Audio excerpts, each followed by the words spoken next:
बिस्मिल्लाहिर्रहमानिर्रहीम अस्सलामु अलैकुम। मैं हूं करामत मुगल। आज 21 मार्च बरोज़ जुमेरात है। वफाकी काबीना और वज़ीर आज़म ने सदर ममलकत को फॉलो करते हुए तनख्वाह और मराहत ना लेने का फ़ैसला किया। इसके बाद इमरान खान साहब की तरफ से क्या कोई हदायत है गंडापुर साहब को कि उन्होंने फ्रंट फुट पर खेलना है, और सेनेट के अंदर जो टिकट बांटे गए नून लीग की तरफ से वो किसकी इमाम पर बांटे गए, कौन था उसके पीछे, और कौन सा ऐसा रहनुमा है जिसको पहले कौमी असम्बली से बाहर किया गया है, जो लोहे के चने थे उनको नहीं चबाया गया नून लीग की तरफ से, पहले कौमी असम्बली से और अब सेनेट की दौड़ से भी बाहर किया गया है। इस हवाले से एक्सक्लूसिव इंफॉर्मेशन आपके साथ शेयर करेंगे। शुरू करते हैं खबर से। वज़ीर आज़म शहबाज शरीफ की ज़ेर सदारत वफाकी काबीना का इजलास हुआ। इजलास में वज़ीर आज़म समेत काबीना अरकान ने रज़ाकाराना तौर पर तनख्वाहें और मराहत ना लेने का फ़ैसला किया। काबीना अरकान ने तनख्वाहें और मराहत न लेने का फ़ैसला हुकूमती सतह पर कफ़ायत शुआरी की तरवीज के तनाजुर में किया। इजलास के बाद जारी होने वाले एलामिया के मुताबिक वज़ीर आज़म ने काबीना अरकान से गुफ्तगू करते हुए कहा कि मिसाक मईशत के साथ मिसाक यकजहती की भी ज़रूरत है। शहबाज शरीफ का कहना था कि FBR को 100% डिजिटलाइज करने का फैसला कर लिया, दुनिया के बेहतरीन माहिरीन की खिदमत हासिल की जा रही है। वज़ीर ख़जाना मोहम्मद औरंगज़ेब ने IMF के स्टाफ लेवल एग्रीमेंट पर तफसीली ब्रीफिंग दी। IMF मुआहदे से मुल्की मईशत में बेहतरी आएगी, सरमायाकारों के एतमाद में मज़ीद इजाफा होगा। काबीना ने Pakistan International Airlines Holding Company तश्कील देने की मंजूरी भी दी। एलामिया के मुताबिक वफाकी वज़ीर कानून इंसाफ और आज़म नज़ीर तारड़ ने ब्रीफिंग में कहा कि FBR के 2400 अरब रुपए से ज़ायद के मुकदमे अदालतों और ट्रिब्यूनल्स में ज़ेर इल्तवा हैं। एक डिजिटलाइज निज़ाम का इजरा किया जा रहा है, इससे ज़ेर इल्तवा मुकदमों के हल में तेज़ी आएगी। ये है एक खबर। कुछ दिन पहले आपने सुना होगा कि सदर आसफ जरदारी ने भी हातम ताई की खबर पर लात मारी थी। उन्होंने कहा था कि मैं तनख्वाह नहीं लूँगा क्योंकि मुल्क के हालात और इकानमी अच्छी नहीं है, तो मैं ये तनख्वाह नहीं लूँगा। इस हवाले से जैगम खान साहब हैं, एक बहुत अच्छे रिसर्चर हैं, मुख्तलिफ TV चैनल्स पर, ख़ासतौर पर समा पर आप उनको देखते हैं। इंतहाई पढ़े लिखे और काबिल आदमी हैं। इलेक्शंस पर उनकी बहुत अच्छी गिरफ्त है, पॉलिटिक्स को भी, और बड़े धीमे मजाज के शरीफ नफ्स किस्म के इंसान हैं। उन्होंने अपने व्लॉग में एक छोटा सा क्लिप है, उन्होंने भांडा फोड़ दिया। उन्होंने कहा कि सदर आसफ अली जरदारी जो है वो तनख्वाह उन्होंने क्यों कहा है, क्यों नहीं लूँगा, क्या फ़र्क पड़ेगा इनकी वजह से।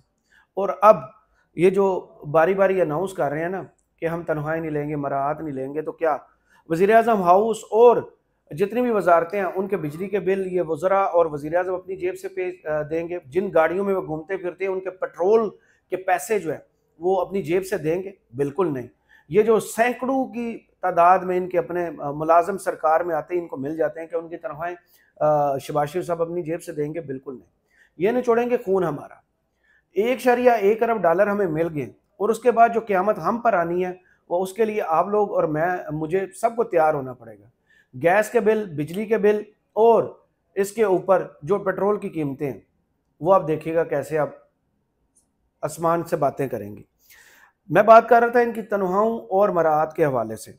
सदर आसफ अली जरदारी साहब ने जब ये तनख्वाह ना लेने का फैसला किया था ना, उस पर जैगम खान साहब ने एक छोटा सा, उनका को 1.5 मिनट की ऑडियो है, व्लॉग है, उसकी मैं आपको ऑडियो सुनवाता हूँ कि उन्होंने लॉजिक क्या पेश की थी, और मुझे भी ये लॉजिक जो है ना उसने कन्विंस किया था। आइए सुनते हैं और उसके बाद बात करते हैं। एक एक दो चीजें आपको याद दिलाता हूं। जनाब आसिफ अली जरदारी ने जनाब रियाज मलिक साहब को 16,896 एकड़ जमीन इस कौम की, सिंध की, जो सिंध के गरीब लोगों की हाउसिंग के लिए मुख्तस थी, मुफ्त में दे दी। और 2019 में अदालत के सामने, सुप्रीम कोर्ट के सामने, वो उस जमीन के बदले में 460 अरब रुपए देने पर रजामंद हुए, जो उनके अब जिम्मे बनते हैं। 460 अरब की जमीन मुफ्त में दी गई मलिक रियाज साहब को, मतलब हम कह रहे हैं मुफ्त में। अब अगर आप उस रकम का हिसाब लगाएं तो उस रकम से बनती हैं सदर पाकिस्तान की 3,06,700 तनख्वाहें, अगर सदर पाकिस्तान की तनख्वाह 15 लाख रुपए हो। ये कितने टाइम की तनख्वाह बनती है? 25,556 साल की तनख्वाह बनती है। सिर्फ एक ट्रांजैक्शन, सिर्फ एक जमीन का टुकड़ा जो सदर जरदारी साहब की गवर्नमेंट ने मलिक रियाज को मुफ्त दिया, उससे सदर पाकिस्तान की 25,556 साल की तनख्वाह बनती है। और अगर ये रकम कहीं बैंक में रख दी जाए तो पूरे जनूबी एशिया के तमाम सदर कयामत तक अपनी तनख्वाह उससे ले सकते हैं। तो ये जो फ्रॉड किया जा रहा है ना कौम के साथ कि हम तनख्वाहें नहीं लेंगे, मराहत नहीं लेंगे, क्योंकि इस मुल्क के हालात ये हैं, और 1.1 अरब डॉलर आने के बाद जो सारे का सारा बोझ अवाम पे पड़ना है ना, उसका मुदावा कुछ नहीं है, कोई सब्सिडी नहीं है। इंतहाई कड़ी शराइत जो है वो IMF की तरफ से रखी गई हैं, और उन्हें भी एतबार नहीं है इस हुकूमत का कि हुकूमत चलेगी कितनी, मुस्तहकम कितनी होगी, इसमें सरमायाकारी को करेगा कि नहीं। इसके लिए सर तोड़ कोशिशें तो की जा रही हैं। अल्लाह हम पर अपना ख़ास कोई करम करे, कोई सरमायाकारी हो, कोई हमारी एक्सपोर्ट्स बढ़े, को हमारी मईशत बेहतर हो। जो इस मुल्क का सबसे बड़ा मर्ज़ है मईशत वाला, उस पर कोई अच्छा डॉक्टर हो। जो डॉक्टर इन्होंने अभी लगाया, उस पर कल भी मैंने स्टोरी की थी कि फ़रदुल्लाह बाबर साहब ने एक ट्वीट करके उस डॉक्टर का भी इन्होंने बांडा फोड़ दिया है। तो हर तरफ जो है ना, हर शाख पे उल्लू बैठ गया। अब देखें क्या होता है हम लोगों के साथ। इसके बाद इमरान खान साहब की 2 मुकदमात में मज़ीद बरीयत हुई है। इसके साथ साथ जो गंडापुर साहब हैं वो काफ़ी ख़बरों में इन हैं, काफ़ी ख़बरें गर्म उनके हवाले से, उनकी सियासत किससे दुरुस्त है या नहीं, ये तो वोटर फैसला करेंगे। क्या इमरान खान साहब ने उन्हें हिदायत किया कि फ्रंट फुट पर आकर खेलो, हर बाल पर शॉट खेलनी है, इसका फैसला भी आने वाला वक्त बताएगा। उन पर FIR काटी गई, उनको कहा गया कि आपको गिरफ्तार करके पेश किया जाए। अली मीन गंडापुर को रावलपिंडी की इंसदाद दहशतगर्दी अदालत ने, उन्होंने कहा कि 2 अप्रैल तक इनको गिरफ्तार करके हमारे पास पेश किया जाए। हमने इनके नाकाबिले ज़मानत वारंट गिरफ्तारी जारी की है। इनके अलावा जुल्फ़ी बुखारी, शिबली फराज और मुराद सईद वगैरह के नाम उसमें शामिल थे। हुआ क्या, उनके बारे में एक दरख्वास्त आई हुई है इलेक्शन कमीशन में भी कि इनको नाअहल किया जाए कि उन्होंने सासों में झूठ बोला है। वो कफ़ील साहब जो इनके मुकाबले पे सूबाई असम्बली का इलेक्शन लड़े थे, वो दरख्वास्त लेके आए थे, जिस पर इलेक्शन कमीशन ने माशाल्लाह फरमाबरदार बच्चे की तरह अमल करते हुए उसको समाअत के लिए मुकर्रर भी किया, और 26 तारीख को इसका फ़ैसला भी करने जा रही हैं। उस पर अली मीन गंडापुर साहब गए थे पेशावर हाई कोर्ट में, और पेशावर हाई कोर्ट का फ़ैसला आ चुका है। वो क्या है, पेशावर हाई कोर्ट ने वज़ीर आला खैबर पख्तूनख्वा अली मीन गंडापुर की नाअहली के लिए दरख्वास्त पर इलेक्शन कमीशन की कार्रवाई के खिलाफ केस में हुक्म इम्तना जारी करके इलेक्शन कमीशन को कार्रवाई से रोक दिया। केस की समाअत जो है जस्टिस एजाज अनवर और जस्टिस वकार अहमद ने की। सिकंदर शाह एडवोकेट ने दलाल दिए कि इलेक्शन कमीशन को अली मीन गंडापुर के खिलाफ एहसास ज़ाहिर न करने पर शिकायत की गई है। इलेक्शन कमीशन ने अली मीन गंडापुर को 26 मार्च को तलब किया है। वकील का कहना था कि अली मीन गंडापुर का नोटिफिकेशन जारी हुआ और हलफ भी ले चुके हैं, जिस पर जस्टिस एजाज अनवर ने कहा कि अभी तो सिर्फ नोटिस हुआ है, दरअसल इंतखाबात के बाद इलेक्शन कमीशन के पास कार्रवाई का इख्तियार नहीं है। कागजात नामजदगी के वक्त एतराज़ का मौका था, उस वक्त कोई एतराज़ नहीं किया गया। वकील ने अदालत को बताया कि किस कानून के तहत इलेक्शन कमीशन ने कार्रवाई का आगाज़ किया है, जिस पर जस्टिस एजाज अनवर ने रिमार्क दिए कि अब तो सुप्रीम कोर्ट का फैसला भी आया कि किसी इदारे के पास सादिक व अमीन करार देने का इख्तियार नहीं है। पेशावर हाई कोर्ट ने बाद में इलेक्शन कमीशन की कार्रवाई मुअत्तल करके जवाब तलब कर लिया। तो ये एक अच्छी खबर आ गई उनके बारे में। एक अच्छी खबर आई इमरान खान साहब के और शाह महमूद कुरैशी साहब के बारे में कि उनकी जो है ना वो बरीयत का हुक्मनामा जारी हुआ है। इसके बाद अली मीन गंडापुर साहब जो हैं, उनकी एक आज सराइकी ज़ुबान में कहीं वो खिताब कर रहे थे, वो चीज़ सब जो है वो TV न्यूज़ चैनल उनकी जीनत बनी और बड़ा बढ़ा चढ़ा के इसको लोगों तक पहुंचाया गया। उसमें उन्होंने कहा था, अली मीन गंडापुर साहब ने कहा था कि रिश्वत मांगने वाले अफसर के सर पर ईंट मारो और नाम मेरा ले दो। PTI की 27 साल की जो सियासत है उसको अगर वन लाइनर में बयान करे तो वो ये है कि zero tolerance against corruption. Corruption के बिल्कुल ज़ीरो करना है इस कौम का। जिसने पैसा लूटा है उसके साथ नहीं बैठना, उसको कैफरे किरदार तक पहुंचाना है, कौम का लूटा पैसा वापस लाना है और कौम की खिदमत करनी है। इस पर वो मज़ीद उन्होंने कहा, ये गांव सईदा अलिया में खिताब करते हुए वज़ीर आला खैबर पख्तूनख्वा अली मीन गंडापुर ने यह बात कही है। उनका कहना है कि रिश्वत लेने और देने वाला दोनों दोस्तों, ये नबी पाक सल्लल्लाहु अलैहि वसल्लम का इरशाद है, इसमें दूसरी राय किसी की भी नहीं और ना ही कोई ऑब्जेक्शन की चीज़ इसमें बचती है। मुझसे कभी शिकायत ना करें कि फ़लाँ शख्स रिश्वत मांग रहा है। वज़ीर आला खैबर पख्तून का मज़ीद कहना था, रिश्वत मांगने वाले के सर पर ईंट मारें, और अगर कोई उसका बेटा आके पूछे कि मेरे वालिद के सर पर ईंट क्यों मारी है, तो उसको जवाब दें कि आपके वालिद को हमने जहन्नम से बचा लिया। अवाम गैरत करें और रिश्वत खोर को मौका पर सजा दें, ना खुद जहन्नमी बनो और ना मुझे बनाओ। इस बात को पूरे मीडिया की जीनत बनाया गया और बात यहीं पर नहीं रुकी। कुछ ही देर में गंडापुर साहब का एक इंटरव्यू है किसी सोशल मीडिया नेटवर्क पर, वो वायरल हो जाता है। उसमें वो इरशाद फरमा रहे हैं कि जैसे मुझ पर FIR काटी है और मैं इलेक्टेड वज़ीर आला हूँ एक सूबे का, मुझे लोगों ने मैंडेट दिया है, वोट दिया है, तो मुझे जो है अगर पंजाब की पुलिस गिरफ्तार करने आएगी तो मेरे घर के करीब भी नवाज शरीफ पर गद्दारी की एक FIR कटी पड़ी है, मैं फिर सदर और वज़ीर आज़म को गिरफ्तार करने के लिए KP पुलिस भिजवा दूंगा, फिर हालात ख़राब होंगे और इसके ज़िम्मेदार आप होंगे। ये 3 मिनट का उनका एक इंटरव्यू है जिसमें वो गुफ्तगू कर रहे हैं कि मरियम नवाज साहबा के हवाले से भी उन्होंने गुफ्तगू की है और हालात ख़राब होने की वार्निंग भी दी है। वो बता रहे हैं कि अगर ऐसे सूबे और वफाक आमने सामने आएंगे तो इसका नुकसान पाकिस्तान को होगा, पाकिस्तान से ज़्यादा पाकिस्तानियों का होगा, क्योंकि इस वक्त जो मुल्क के हालात हैं सबको मिल के चलना चाहिए। गंडापुर साहब आए, वो वज़ीर आज़म से मिले भी और अपने अवाम के लिए उन्होंने बात भी की। गंडापुर साहब इस इंटरव्यू में क्या कहते हैं वह ये सुनते हैं। जबान को समझ नहीं आ रही है, मेरा भी अंदाजा है कि इनको शराफा की जबान समझ नहीं आ रही है, या ये समझ रहे हैं कि हमारा सूबा जो है, हमारे सूबे के जो लोग हैं ये हम बहुत कमजोर लोग हैं। तो अगर इनका ये ख्याल है कि इस तरीके से जिस तरह ये पंजाब ने शुरू किया हुआ है, अब से नहीं बहुत टाइम से इन्होंने ये शुरू किया हुआ है कि चाहते हैं कि बैन सूबाई मामला में जो है लोगों के आपस में लड़ाई हो, जो पाकिस्तान के लिए ठीक नहीं है, ये चाहते हैं ये बात, और हम इस चीज से गुरेज कर रहे हैं, बार बार गुरेज कर रहे हैं, हम नहीं चाहते ये चीज। इनको अब बहुत अगर शौक चढ़ा हुआ है इस चीज का, तो फिर मैं तो यही कहूंगा कि मेरे पे इन्होंने FIR काटी है, मेरे वर्कर्स पे काटी है, मेरी लीडरशिप पे काटी है। मुझे पता है कि इनमें 99.9% ये सारी FIR फेक है, ये विक्टिमाइजेशन है, ये बदमाशी है जिन्होंने की है, और ये काफी साल की वजह से हमारे लोगों को विक्टिमाइज किया है, जेलों में डाला है, अभी तक लोग जेलों में है, कोई जमानतों पे हैं, बार बार वारंट निकाले जाते हैं उनके। तो अगर इनको ये शौक है और इनको लगता है बड़े बदमाश है, तो मैं इनको चैलेंज करता हूँ कि आ जाओ, आप मुझे गिरफ्तार कर लो। मैं आपकी हैरत देखता हूँ कि आप कैसे गलत पर्चे काट के गिरफ्तारियां करते हो। मेरे सूबे के लोग इतने कमजोर नहीं है, इंशाल्लाह अपना तहफ़्फ़ुज़ करना भी जानते हैं, अपने वज़ीर आला का तहफ़्फ़ुज़ करना भी जानते हैं, अपने हकूक़ का तहफ़्फ़ुज़ करना भी जानते हैं।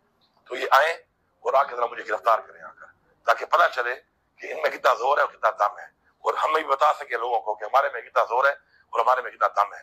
तो मैं वेलकम करता हूँ इनको, ये आए, और इंशाल्लाह जब ये आएंगे तो फिर मैं इनको बताऊंगा कि हक पे कौन है, सच पे कौन है, और कौन यहाँ पे बदमाश है, और कौन अपना तहफ़्फ़ुज़ जानता है और कौन क्या कर सकता है। अब अगर इनको इस चीज का शौक है तो फिर वही बात है, मैदान भी हाजिर है, घोड़ा भी हाजिर है, सवार भी हाजिर है, फिर मैदान छोड़ के भाग ना जाए, क्योंकि इनका पिछला रिकॉर्ड भी ऐसा है कि फिर मैदान छोड़ के भागते हैं। बगैर मैंडेट के बैठी हो तुम मरियम, तुम वज़ीर आला बन चुकी हो, तुम्हारे पास मैंडेट है, तुमने मैंडेट चोरी किया हुआ है, तुम्हारी हुकूमत जैली हुकूमत है, मैंडेट चोरी की हुई हुकूमत है, न तुम्हारे पास अवाम की ताकत है, न तुम्हारे पास अवाम का वोट है। अपनी हद में रहो, अपनी हदों को क्रॉस ना करो।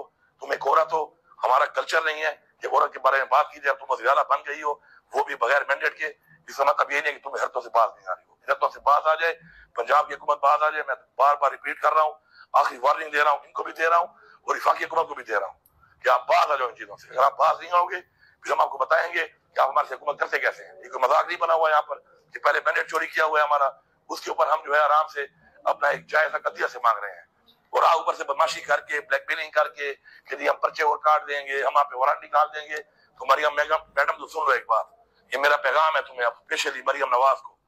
एक मर्द होगा अच्छा मुझे नहीं लग रहा, लेकिन मैं मरियम नवाज को नहीं, वज़ीर आला पंजाब को मैसेज दे रहा हूँ। तुम्हारे बाप नवाज शरीफ पे, ये मेरे घर के साथ 100 फुट पे एक थाना है, कैंट थाना, उस पे गद्दारी की FIR हुई पड़ी है। तुम्हारी पार्टी के और लोगों में भी हुई पड़ी है। जरदारी साहब जो सदर साहब बैठे हुए हैं उन पे भी हुई पड़ी है। फिर ऐसा ना हो कि मैं वो FIR निकलवा के आपके विवरण निकलवा के आपके घर पुलिस भेज रहा हूँ। इसलिए इज्तनाब करो इन बातों से, और जो गलत FIR की हैं इनको ठीक कर लो। ये मेरा पहले आजिज़ी के साथ एक रिक्वेस्ट है, इल्तिजा है।